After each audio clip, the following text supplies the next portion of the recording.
This is my first time.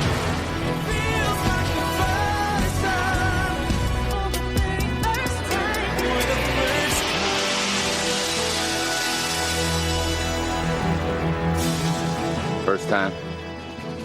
Welcome to Babylon 5 for the first time, not a Star Trek podcast. My name is Jeff Akin, and I am watching Babylon 5 for the first time. And I'm Brent Allen, and I'm also watching Babylon 5 for the first time. Jeff and I are two veteran Star Trek podcasters who are watching Babylon 5 for the first time. We're going to search for Star Trek-like messages throughout the course of the series, applying that lens that we have earned as Star Trek podcasters to Babylon 5 and seeing how close does Babylon 5 line up to Star Trek, because we've always heard that. But also, we're going to try to decide if we should have watched this show sooner. That's right. And while this is not a podcast about Star Trek, it's literally in the name that it's not a Star Trek podcast. Like Brent said, we're Star Trek podcasters. We're going to make the references. I think, Brent, you've seen every episode of Star Trek, what, 47 times? That's what I say on my podcast. Yeah. I won't tell you if it's true or not, but that's what I say on the show. Ish, right? 47-ish. But that's just, you're going to get them. But to help us kind of stay on task, right? Stay on target with this whole thing, we have the rule of 3. We get 3 Trek references a piece per episode. So, Brent, choose your spots carefully. It's like a game. That's what I like about it. It's like, I'm not going to apologize for making Star Trek references. I'm not going to do it anymore. That was one of the things I always heard. Don't apologize for stuff. It's going to happen, but I like the game. I like the built-in game. So, and it keeps us honest. I think keeps us honest, and it helps keep us focused on the fact that we're weighing this against Star Trek, but this is about Babylon 5. Exactly. And I got to tell you, last week I think I went out kind of early. Yeah. But this week, I'm just declaring it. No way. I'm not using I don't even know that I'm going to use all 3. Wow. I'm not using all 3 early. I'm putting it down. I'm saying it's not happening. Now, Jeff, we're talking about the second episode of Babylon 5. This is our second episode, third if you count the pilot. We're discussing the show Soul Hunter. Now, for those of you who may not have seen it for a long time, or maybe you just simply haven't watched it, but you're listening to us for some reason anyway, just because you like the way Jeff's voice sounds and I don't annoy you that much. In this episode, our resident Minbari Delenn freaks out when she sees who has landed in their hospital. He's a soul hunter, a being that seeks and finds those who are about to die, and just before they do, he captures their soul, their essence, but only if they're special enough, which Delenn is especially grieved for because her Minbari souls out there that can't go on to join apparently a great cloud soul of Minbari that they all, like the Force, the Minbari Force, I think is kind of what it is. Sinclair really doesn't believe in all this nonsense, but it's causing a ruckus on the station, so he wants this guy gone. But before he leaves, the Soul Hunter sets his sights on Delenn herself because she is a Setai, a member of the ruling class that was there at the fall of their great leader, Dukat. However, another Soul Hunter shows up, this one with a warning for the crew of Babylon 5, because this other Soul Hunter is bad news, often taking lives before they're even ready to die. Cut to Delenn. She's on the table about having her soul sucked out when she's rescued just in time as the first Soul Hunter's collected souls turn on him and the weapon turns and hits him and stuff happens. But Delenn is safe. That's what's really important. And Sinclair doesn't really care what happened. He's just glad it's over. And he bans all Soul Hunters from Babylon 5. That's basically it. Jeff, what are some of your thoughts? What was your overall thoughts? Yeah, just tell us. What'd you think of this episode? Well, I got to own first. I'm going to give you that Dukat piece because that's the dude's name. That doesn't count as a reference. Its name is Dukat. So thank you. You get that. So I looked at you weird because you were about to hit the snooze button. Yep. And I was like, that's not my fault. By the way, it's spelled different. It's spelled different too. So it's Dukat. Dukat. A little bit. Right. Well, I think so. My thoughts on this really come. I mean, I've more than I should maybe, but I think out of this whole episode, there's 3 takeaways for me. That soul hunters are even a thing, and I'm going to come back to that one. This was huge. This next one, Delenn is part of the Grey Council, which is the ruling bit of the Minbari, and so like if she's part of the Grey Council, what is she doing as an ambassador on Babylon 5. And with that, when Murder Soul Hunter guy is holding on or extracting her soul, he looks at it because whatever this thing is, soul, essence, whatever, it's legit. Like he's getting information from them.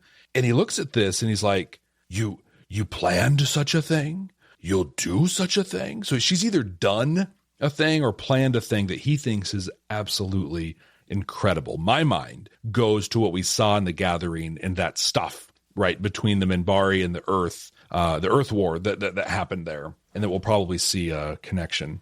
But to me, the whole concept of this episode has massive religious and spiritual implications, right? So because aside from Sinclair and the new chief medical officer, Dr. Franklin, which is cool. Yeah. There's like a line where he actually just says, he's like, this is nonsense. This is ridiculous. Right. But there it is. We see it. Everyone else just accepts that there's a soul. And apparently it's a big deal that they're capturing them. To me, the soul hunters talk about how they're preserving these really important people for posterity's sake and that seems like a really cool thing. I would love to be able to go somewhere and talk with my ancestors, have a conversation with them and learn things. But apparently maybe there's, like you said, there's the Force, there's heaven, there's something out there. I don't know. I think this has some massive implications for what religion is in this Babylon 5 universe. What about you? You gave us a good rundown, but what did you get out of this? Well, there's a lot here, but my overall thought is, I didn't love this episode. I'm gonna be honest. Like, it was a bit of a drudge to get through.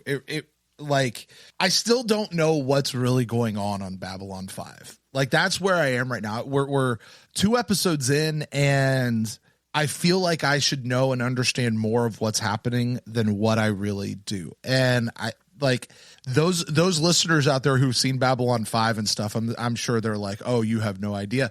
And I'm just like, I don't. And I'm trying to see how all of this fits together, because apparently, as we've been told, like this is a 5-chapter movie, and the whole, like, each season's a chapter. So I'm trying to figure out how these fit together as part of a chapter. But I didn't necessarily catch the religious aspect of it, although I certainly understand why someone would. I really do. Yeah. But I mean, religion is a thing in the world, aka the universe. It happens out there, and different people have different religions, and different people think different things.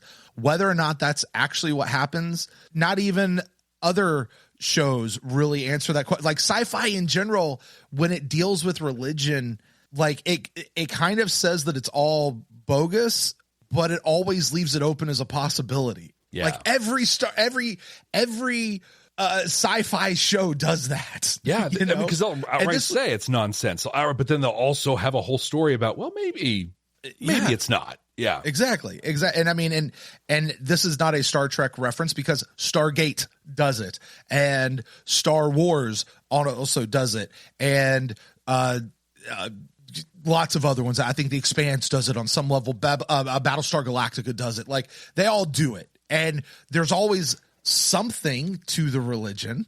In this case, we literally see the little glowy dot souls floating around, so there's something real about it. What this almost feels like to me is like it's just not a fun episode, but I feel like the Soul Hunter has to come back into this somehow, or Soul Hunters has to come back into this whole piece, and I want to see where they go with it. Like okay, here's your Star Trek reference.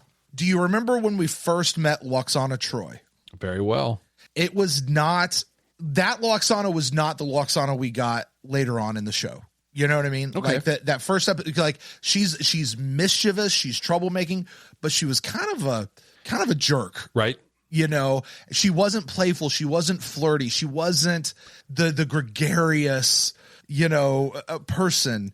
And that changed, and I kind of hope that's what's going to happen here with Soul Hunter. Like, as they come back in and they interweave, and we get the 5 or 6 episodes over the course of the whole series that they may show up in, like, we're going to find out more about them. Yeah, I can see that. I kind of hope that's what's going to happen. Before you move on, just had to get it in. Just had to record it officially. I didn't say I wasn't going to use any of them. Exactly. I just said not all of them very early. But the other thing that Well, I want to come back to your whole thing about Delenn and what her deal is and the whole Satai, because I had a thought on that as well, which I want to talk about. But like I say, overall, it was a episode. I kind of hope that it is going to come back and mean a lot more later. But I was more interested in everything else that was happening more than I was in the Soul Hunter bit. Well, there was some cool stuff in the station, right, that was going on. I think with the Soul Hunters, my guess, here we go, like anyone who's watched the show can call me an idiot after this, but it's not going to be so much the Soul Hunters that are something we get, but the souls themselves, right? Because that's cool. These are just important, notable people. There's going to be some mystery, something. They're going to be like, if only we could talk to well, you know what? The Soul Hunters have so-and-so. Let's go. Soul Hunters have Ducat. Exactly. And let's go get him back or something. Yeah. He was a big deal, but there was this little moment early in the episode that, I don't know, this is a theme I'm starting to see with Sinclair, right? So Murder Soul Hunter's ship is damaged. It comes through the jump gate and it's barreling towards the station. Yeah, right. Oh my God, the whole thing's gonna cut. The commander of the last best hope for peace jumps in a fighter and tries to use a grappling hook. Like they don't have built-in defenses for something like this. And why is Sinclair solving this problem? I didn't understand that at all.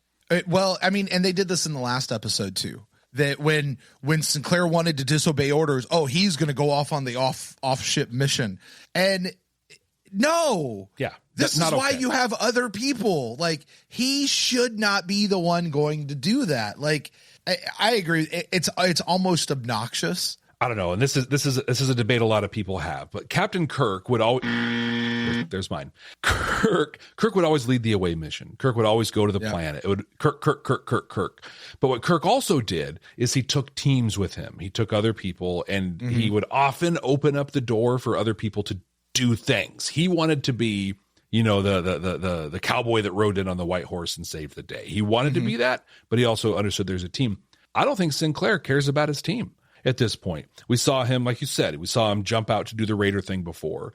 We saw the whole thing about like, Commander, something's going wrong after he tries to take some time, he's off shift.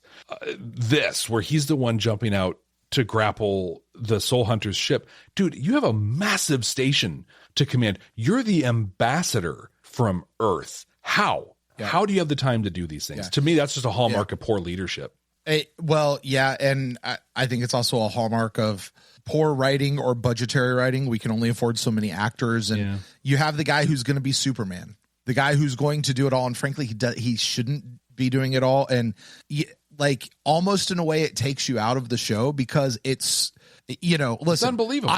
I can suspend disbelief about aliens and all of this stuff and jump gates and all of that. You're doing too much, though. That's where I draw a line. Well, and they even call it out. So there's the whole investigation into the Soul Hunter, and there's a moment where, like you said, the normal Soul Hunter comes on board, and he's like, "Hey, this guy's a danger. We're trying to catch him." But they don't know that. All they know is that Soul Hunters are, these wild people. So Sinclair says, "I'm going to meet him," and Garibaldi's like, "Dude, knock it off. Yeah, you're not the hero." And the quote he says too, he says, "I hate it when you get heroic. Cuts into my business." So they're even calling themselves out, like there, for him getting involved in everything. I don't know. It's just a thing I think that sci-fi was doing up to this point, and even for a while afterwards. But I can't help but hope this blows up in his face somehow. You can't command. You can't do it all. You just can't do it. Right. And that's not to say that your commander can't ever go off station and go do stuff. But this was an active mission of some importance that required skill and required something, and there are other people on the station who have to have at least equal skill as to the commander, or you should let them go do it anyway. Like, you don't see him, like, you don't see people running up and pushing their pilot out of the way. So, let me fly the ship. Like, no, you're the captain. Go sit in the chair. Yeah, like, that's what you're supposed to do. So I'm with you on that. That one was tough for me. Can I give you something else that was tough for me? Yeah. Where was Londo and Jakar? Yes. Completely absent from this whole episode. The two best characters in the station right now, in my opinion. The exact note that I took here, and I'm going to emphasize the capitals, they are this show to me at this point. And I think, this is kind of giving the end away a little bit, but I mean, this is our second episode plus the pilot. Soul Hunter's not even ranking in the top 3 for me at this point. So you do that math. But one of the key things to look at there is there's no Jakar in Londo. And let's dive in a little bit with Delenn, because I have struggled with Delenn since The Gathering. I just don't understand her. I'm sorry. Let me, before you say that, also, Kosh or Vosh or whatever he is, he wasn't in this episode like at all. We have 5 main species and we're dealing with 1, and the others don't even make they don't even make the obligatory "we're paying you for this episode anyway, so we're going to put you in" appearance. I mean, you can hope. I hope they didn't have to get into makeup or anything. Maybe they got a week off, or maybe it was one of those things they made him get in makeup. They filmed a scene and then they cut it. That would suck. Yeah. But yeah, Delenn, anyway, I've struggled. I think you and I, this is obvious to anybody listening. I love Jakar. I love Londo. I love them as a thing. Delenn, I don't really have a pulse on at this point in any way. And this episode, I think, should have gone further in helping me get one. And I'm still not there. I don't really understand where she's coming from. I think that is the point right now. Yeah.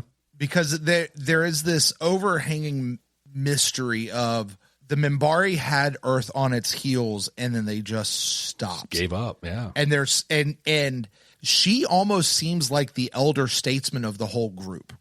Because frankly, even Seclair doesn't really feel like he knows what he's doing. Londo and Jakar are at each other's throats.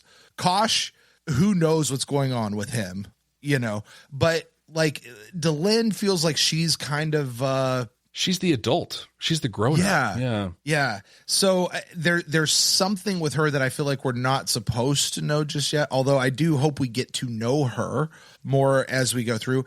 I have a question that has nothing to do with her personality though. Yeah. Did they change her makeup again? I think so. Because I just noted, I don't know if it was in the last episode or not, but I noticed in this one she had the last Airbender blue arrow thing on her head, which really stood out to me. I was like, is that new? In the last episode, she had, I don't know if it was something on the bridge of her nose with the makeup or something, but she just had this weird kind of, she seemed cross-eyed at weird times in there. And I didn't get that in this one at all. It just seemed more comfortable. If the camera was at a weird angle, maybe they're still, and we've seen in other sci-fi shows how they change makeup a little bit as they go and figure it out. And I think, it just takes, you fit the actor's face. They're like, hey, we made this prosthesis. Oh, you're shaped differently. Who knew? Right. Yeah. Right. So let's dive. I want to go back to actually stuff about Delenn. I want to go back to what you said kind of in your opening thoughts about the whole murder of Dukat and Delenn and what this has to do, because I have a theory that is actually, I think, very similar to what you just said there is, she said, the Soul Hunter said to Delenn, he's like, wait, you were there when Dukat died. He said, you were there. Right. And so I'm going to have my theory is more honed into, I really think that Dukat getting killed is either connected to or is the reason that the Minbari pulled back. Wow. Okay. And I don't know why, and I don't know exactly how, and I don't know if it's the actual reason or if it like this happened and then something else happened that caused them to pull back. I don't know what it is. But and obviously Delenn was there, like she fully gets it. Yeah. And she's there's something more with her, and that's why she's the Satai, and that's why all that's going on. But I think it's a direct connection. The killing of Dukat has everything to do with why they pulled back. Okay. I love that, right? Because I don't know. What I'm thinking as you said that too is we don't know when Delenn became a Satai. Maybe she's in his spot. I don't know how the council works, but I really could see that Dukat dying being this domino that fell that it didn't fall in a straight line, right? It hit like 6 different sets of dominoes, including the Earth Minbari War, Delenn and the Grey Council, and who knows what else. Because that was a piece of this episode that like stuck out was Dukat and then Murder Soul Hunter going specifically after Delenn. Stand by. We'll be right back. Are you ready to take your Babylon 5 for the first time experience to the next level? With our exclusive Patreon, you'll get access to all kinds of cool stuff that you can only find there. our recording notes, unedited reaction videos, an exclusive Discord community, and you can even be listed as a producer of the show. Plus, we even offer exclusive meet and greets and hangouts. You won't find this kind of experience anywhere else. Get all these amazing benefits, plus the opportunity to interact with other fans from around the world. It's being part of a huge community where everyone shares the same appreciation for Babylon 5. Subscribe at patreon.com/Babylon5First. That's the number 5 and the word first to get access to these incredible benefits. That's patreon.com/Babylon5First. We can't wait to see you there. Well, and then to follow that up, Sinclair clearly asked the question, clearly said it to us. What is one of the great leaders of the Minbari doing playing ambassador? Like, that is the question. And we better find that out. Like, this better be where the show goes. Because if they just sort of let this trail off, I'm going to be so mad, Jeff. Like, this is what you're telling me you're going to find out. And that's where we need to go. I'm not worried about other things going on out there. They even hint at it a little bit, right? Because she's, getting her blood, because Murder Soul Hunter guy decided to gently drain her blood to kill her really slowly while using one of the worst props I've seen in any. Are you talking about the actual thing that sucks the soul out? Yeah, the actual soul sucker. Yeah. Right. What was that? What was that? I got a used Jiffy Pop container I can cut a hole in. That would have looked bad on Lost in Space, like the original. That was wow. I mean, it seriously. It looked like stuff that there's my kid's toy box downstairs of all his broken toys.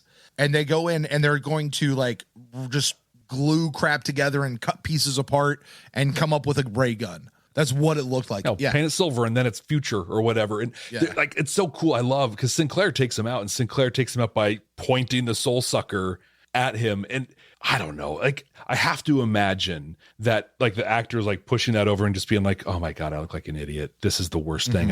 I can't believe, I hope this gets canceled tomorrow or it's a good thing they're paying me what they're paying me on this, but it looked so, but anyway, they got her taken care of in the med bay or whatever. And she's kind of woozy, not quite there. And she starts to give it away and, right.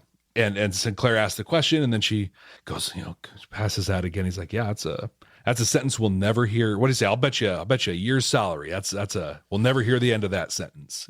And we, the viewers, had better hear the end of that sentence. Right. Yeah. And also Sinclair's out there grappling hooks, doing all the dirty work. Maybe he should be reading up on like intergalactic species relationships. How did nobody know what this soul hunter was? Every single alien species, what was like 12 or 18 ships were leaving early. You're like, we're out of here. This guy's on board. Everybody knew it was up except like Earth's like, I don't understand. Hey, what's a soul hunter? What's the big deal? Hey, where's everyone going? Is there something wrong here? Delenn's literally scream, murder him now. Why? What's the big deal? We're again, 2 real episodes in, and I feel like humanity just look like morons so far. Right. Yeah. Oh. Right. Well, speaking of humanity looking like morons, Delenn straight up pulls Garibaldi's weapon from the holster. Right. Holsters today have holster retention protection, so nobody but the person who is actually supposed to pull the gun can pull the gun out. Like, you can't run up to somebody else and grab their gun out of their holster. Like, if it's properly tied in. And any police officer, any security officer is going to have that. You can't run up and grab their holster. Do they not have that in the future? Apparently not. Maybe they trust, right? It's cool, right? No weapons are allowed, so we're going to trust you to not do this. Yikes. Right. I think the last cool thing I want to say is that when Dr. Franklin, the new chief medical officer, came on board, they actually acknowledged the doctor from the gathering. They acknowledged Dr. Kyle, said that, they passed each other in a thing. And Dr. Kyle, so in last episode, I talked about Luis Santiago becoming president of Earth and the questions I have there. They mentioned Dr. Kyle working now as part of the Santiago administration. So again, like I'm just looking, there's going to be something, and maybe we get to see Dr. Kyle again. I'm cool with that. I like Dr. Kyle, but I'm still thinking they're putting some little breadcrumbs on this Earth president path for us. Oh, with the whole like preserving Earth cultures and all that stuff we talked about last time. Yeah. Yeah. So new Doctor, I kind of like this new Doctor. I don't know that I like him more than Dr. Kyle. Like Dr. Kyle was kind of cool. He was. But this guy, he's younger. He's far more handsome. Good looking guy. He's the new guy. Like I 100% see why they would have made a change from the actor. They would have recast this particular role and put it. I'm just glad they didn't call this new guy Dr. Kyle. Like you know, acknowledge. Yeah, exactly. Yeah. At least acknowledge that. Yeah. The thing I loved about him, he has that doctor confidence, right? Like that, especially when they're talking about the soul sucking activity, whatever, and he just looks at Sinclair. He's like, yeah, this is nonsense. Like this guy's wasting our time right now, and just the confidence he has in there. Yeah, I think I'm going to like Dr. Kyle a lot. I was thinking about this. Get your finger ready. Here's my next Star Trek reference. Not Dr. Kyle. What's the new guy's name? Dr. Franklin. Dr. Franklin. Because I had a thought on this. If you had to compare Dr. Franklin to any of the other Star Trek doctors, who do you compare him to? Who does he remind you of the most? I hadn't thought of that at all. Pulaski. Yes, that's exactly what I was thinking. Totally. It's Pulaski. Absolutely. Who is great, by the way. Like total aside on She a Babylon really 5. She's great. Got a bad rap. And yeah, she was fantastic. She was far more interesting than Beverly Crusher. Don't anybody's help me. Yeah. Don't anybody ever tell Gates. I love Gates, but Dr. Pulaski was awesome. Awesome. She really was. And even had had a full season arc on her quote unquote racism towards Data. Like she actually changed as a character within one season, which is more than you can say for the 6 that we had. Yeah. So, I've got a couple things for you. Okay. A couple of fun things that I noticed. Did you notice the name of the shuttlecraft that coming in? No. The Asimov. Oh, that's cool. Yeah. You always love to hear Asimov in any kind of sci-fi thing, and no matter who it's from. Okay. Back of the hand communicators. Yeah. I noticed it on Sinclair's hand in the last episode, and in this one, he's running down the hallway, like speaking into the back of his hand. And it's this little thing that they slap on the back of their hand. Those suck. Totally. And like it looks kind of futuristic, but I have an Apple Watch on my hand, and I can use my Apple Watch as a phone when my regular phone's not around. And I got to tell you, holding my hand up to my face to communicate makes my arm tired. And it sounds terrible. You sound terrible. I have an Apple Watch as well, and I used the phone app one time when I first got it. Cause I'm like, this is so cool. And I'm like, this sucks. My arm's tired. I can't hear anything. Who would do this? And like when I go back and I think of like Get Smart or any of those spies that like they're using their watch. I'm going to talk to you into my wrist. Like no. Well, how brilliant was it of the Next Generation?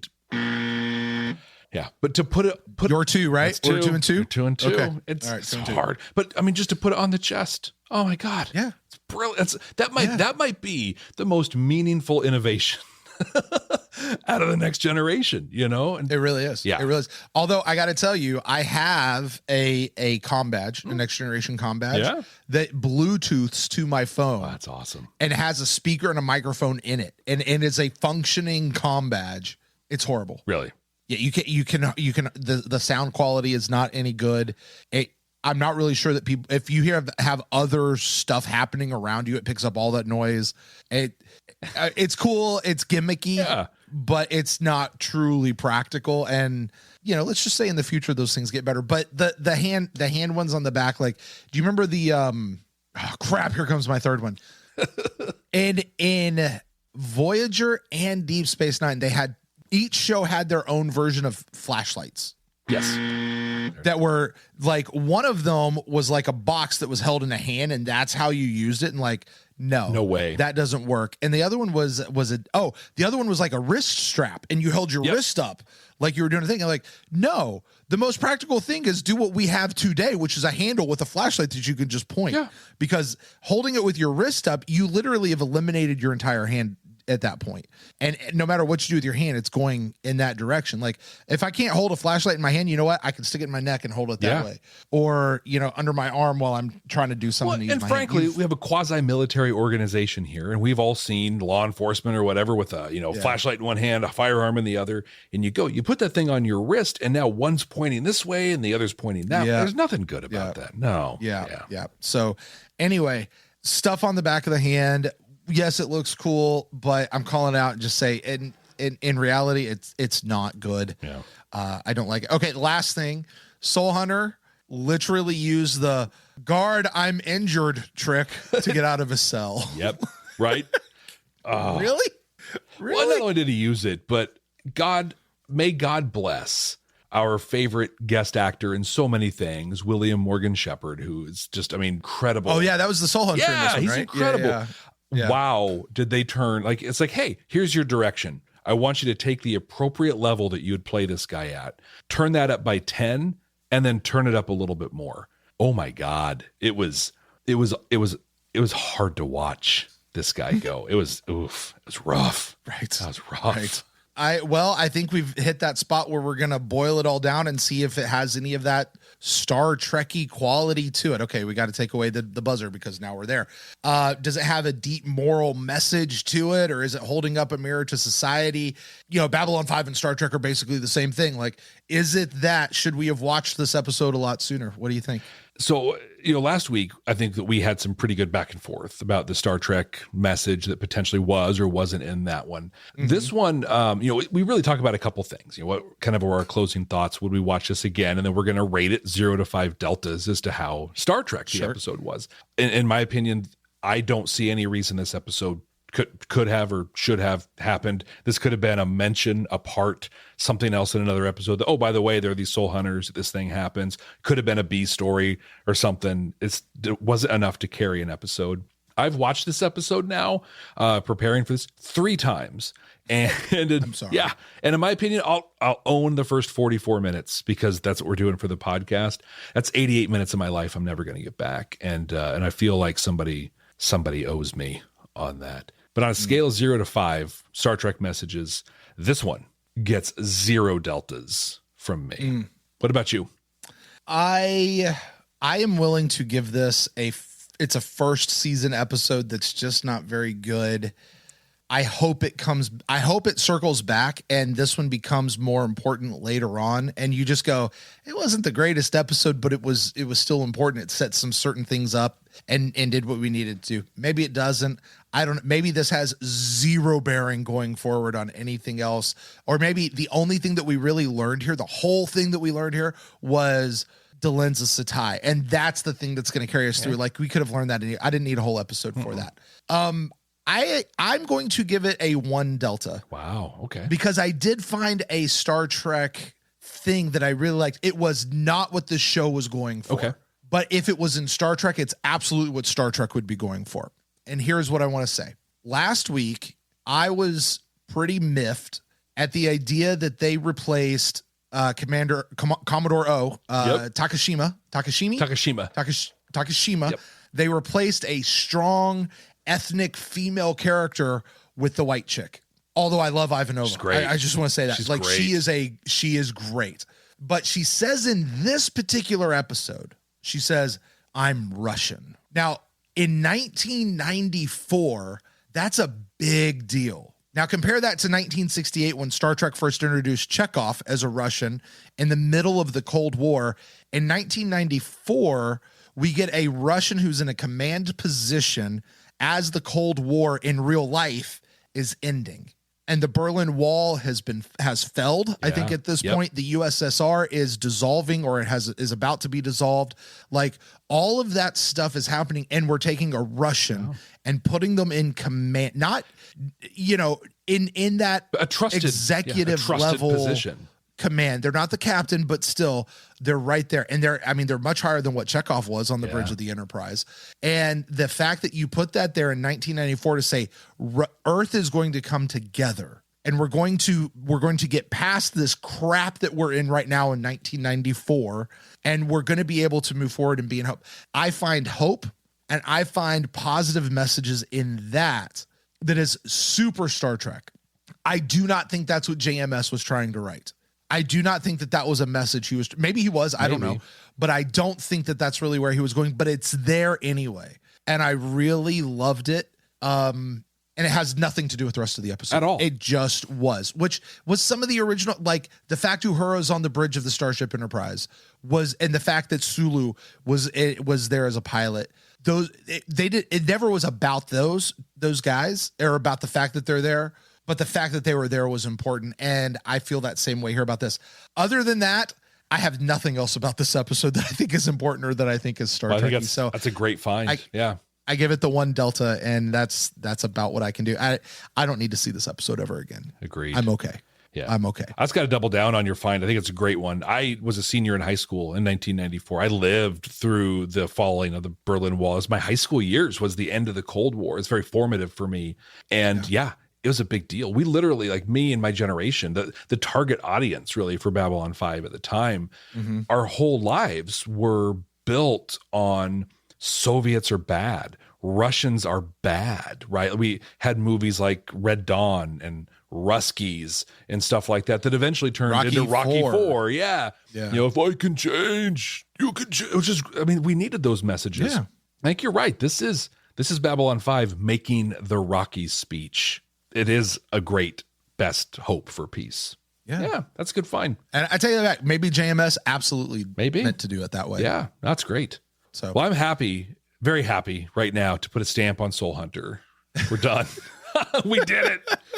We made it. Next week, the episode is called Born to the Purple. And after this, you and I... Is it? Yeah, we're going to be watching that one for the first time. Born to the Purple. Purple, okay. So we haven't seen this before. And please laugh at us. Please tell us we're morons. Tell us you have no idea. Yes. Don't spoil anything for us. Don't send us tweets. Nothing. And say, oh, wait until XYZ happens. Please don't do that. Don't do that. All we do is look at the title of the next episode, nothing more, not even a picture, nothing. So we know it's Born to the Purple. What we like to do, though, another game we play, is we're going to guess what it's about.